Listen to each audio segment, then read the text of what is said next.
السلام علیکم، میرا نام ہے علینا عباس۔ آج میں آپ لوگوں کے لیے لے کر آئی ہوں ناول عمیر احمد کا حسد۔ جیسے کہ آپ لوگوں کو بھی پتہ ہے، ہم نے اب تک اس کے 9 پارٹ کر لی، کیونکہ یہ کافی بڑا سارا ہے ناول، تو اس لیے میری کوشش ہوتی ہے ڈیلی ہم تھوڑا تھوڑا ساتھ کے ساتھ ڈسکس کرتے جائیں تاکہ سٹوری کی بھی اچھے سے سمجھ آ جائے۔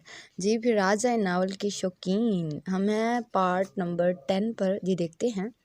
بہت دیر تک رونے کے بعد اسے جیسے عجیب سا سکون مل گیا، یکدم خود بخود ہی جیسے اس کے آنسو تھم گئے تھے۔ اس نے زندگی میں کبھی خود کو اتنا ہلکا پھلکا محسوس نہیں کیا تھا۔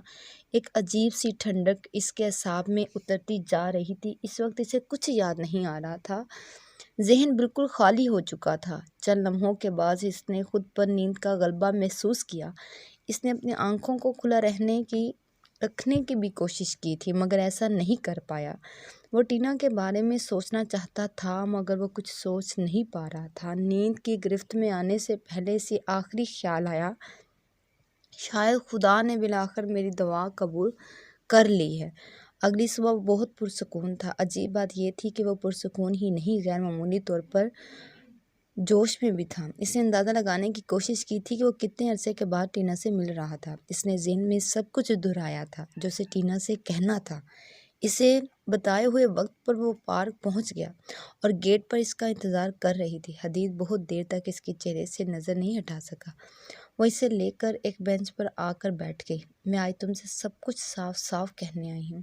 مجھے زندگی میں کبھی بھی تم سے محبت نہیں رہی۔ تمہارا میرا تعلق جوانی کی بہت سی دلچسپیوں میں سے ایک تھا، یا تم یہ کہہ لو کہ تم میرے دوست رہے تھے، مگر تم کبھی بھی میرے واحد دوست نہیں رہے۔ تم نے جب مجھے پرپوز کیا، اس وقت پہلی بار میں نے سنجیدگی سے تمہارے بارے میں سوچا، مگر تب بھی مجھے تم سے محبت نہیں ہوئی۔ میں نے سوچا اگر اپنا کیریئر بنا لیتے ہو، زندگی گزارنے کے لیے اچھے ساتھی ثابت ہو سکتے، تم ایک اچھے خاندان سے تعلق رکھتے، تمہارے پاس اچھی خاصی دولت تھی، ہینڈسم تھے، ہمارے کلاس کے لڑکوں کے برعکس بہت سلجھے ہوئے تھے، تم فلرٹ نہیں تھے، تعلیم میں بہت اچھے تھے، میرے پیرنٹس کے لیے تم ایک اچھی چوائس ہو سکتے تھے، مگر تب تم نے حماقتیں کرنی شروع کر دی۔ اپنی ممی کے زخمی ہونے پر تم نے پاکستان شفٹ ہونے کا فیصلہ کر لیا۔ تم باہر کی بجائے یہاں پڑھنا چاہتے تھے۔ میں نے سوچا میں تمہیں سمجھا لوں گی، تم وقتی طور پر ایموشنل ہو رہے تھے، بعد میں ٹھیک ہو جاؤ گے، مگر ایسا نہیں تھا۔ پھر تمہارے پاپا والا حادثہ ہو گیا، تمہاری ممی پر اس معاملے میں انوالو ہونے کے الزامات لگے، اخبارات میں تمہارے پاپا کی دوسری بیوی کے بیان آنے لگے، جائیداد پر کیے جا رہے جھگڑوں کی تفصیلات اخباروں میں چھپنے لگی، تمہاری ممی کے مختلف لوگوں کے ساتھ افیئرز کی تفصیلات آنے لگیں۔ پہلے جنہیں صرف ایک اسکینڈل سمجھا جاتا تھا، اب ان کے ثبوت بھی ملنے لگے۔ پھر تمہاری ممی نے ایک بالغ جرم کر لیا، تمہاری جائیداد تمہارے خاندان میں بٹ گئی، تمہاری ممی نے خودکشی کر لی۔ حدید میرے لیے شاید یہ سب کچھ نظر انداز کرنا بہت آسان ہوتا اگر مجھے تم سے محبت ہوتی، مگر ایسا نہیں تھا۔ میری فیملی کسی بھی صورت میں مجھے تمہارے ساتھ شادی کرنے کی اجازت نہیں دے سکتی، خود میں بھی ایک ایسے شخص کے ساتھ شادی نہیں کر سکتی جس کے پاس ماں باپ کے چھوڑے ہوئے چند بینک اکاؤنٹس کے علاوہ کچھ نہ ہو۔ میری فیملی اس شہر کی چند نامی گرامی فیملیز میں سے ایک ہے۔ کیا وہ ایک ایسے خاندان کے ساتھ رشتہ جوڑنا پسند کریں گے جو خاندان صرف اپنے اسکینڈلز کی وجہ سے مشہور ہو؟ کیا کوئی بھی پیرنٹس اپنی بیٹی کی شادی ایسے لڑکے سے کریں گے جس کی ماں نے اپنے شوہر کو قتل کر دیا، پھر خودکشی کر لی، جس کے افیئرز کی داستانیں اخباروں میں چھپتی رہی، جس کے باپ نے اپنے سے 20 سال چھوٹی لڑکی سے شادی کر کے ساری جائیداد اس کے نام لکھ دی؟ تم مجھ سے ایک سال چھوٹے ہو، تم نہیں جانتے تمہیں زندگی میں کیا کرنا ہے، تمہاری تعلیم مکمل نہیں ہوئی، تمہارا کوئی بزنس نہیں ہے، تمہارے پاس خاندان کی اچھی شہرت بھی نہیں ہے، ذہنی طور پر تم فرسٹریشن کا شکار ہو۔ کیا گارنٹی ہے تم زندگی میں ایک اچھے شوہر ثابت ہوگے؟ کیا گارنٹی ہے کہ تم مجھے سب کچھ دے سکو گے جس کی مجھے خواہش ہے؟ میرے ماں باپ نے مجھے جتنی آسائشات دی، میں چاہتی ہوں میرا شوہر مجھے اس سے بھی زیادہ آسائشات دے، مگر تمہارے پاس کیا ہے؟ اسٹیبلش ہوتے ہوتے تمہیں بہت سال لگ جائیں گے اور میں اتنا لمبا انتظار نہیں کر سکتی۔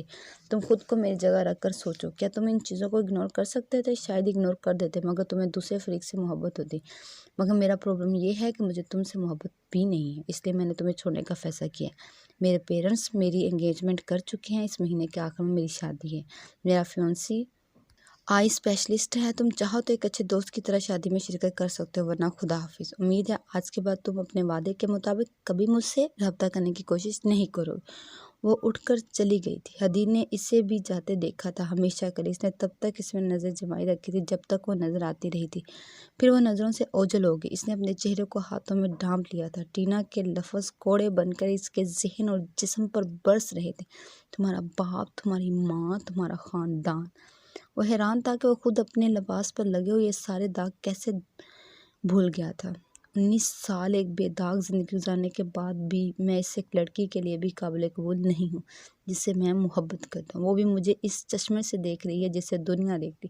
باعزت ہونے کے لیے میرا باکردار ہونا ضروری نہیں ہے، میرے ماں باپ کا باکردار اور دولت مند ہونا ضروری ہے۔ محبت کے لیے اصرار، قربانی، صبر، برداشت ضروری نہیں ہے۔ میری ڈگری اور کیریئر ضروری ہے۔ خدا کے نزدیک سب سے اچھا وہ ہے جو سب سے زیادہ متقی ہے، مگر خدا اس تقوی والے کے ساتھ کیا سلوک کرتا ہے؟ اب یہاں سے مجھے حدید بن کر واپس نہیں جانا، مجھے اب کچھ اور بن کر کہیں جانا ہے۔